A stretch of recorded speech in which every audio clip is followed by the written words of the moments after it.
my channel. It's me, Laura. Today I'm going to show you guys how to make an ice cold matcha.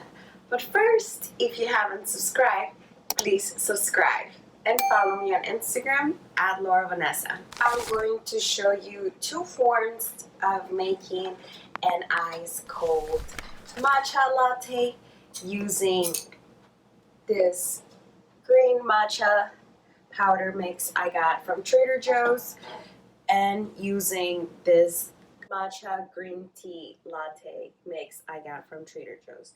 The difference between these two is this one comes as a single serving. You guys can see each little packet is one serving and you have to add in the milk yourself. Whereas this one, it comes ready. All you have to do is add on the water, which I'm going to show you guys, and it's ready.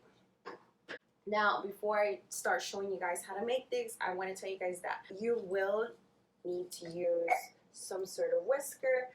Ideally, you want to have a bamboo whisker. That is what people use traditionally to make matcha tea. Now, if you have just like a little metal pancake whisker, that's fine.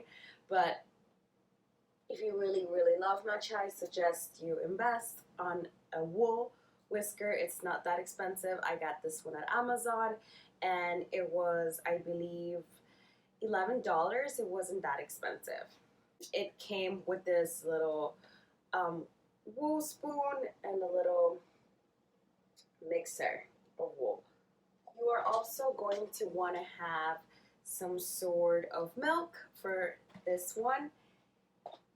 I'm going to be using oat milk. As you guys know, I love oat milk. So let's get started.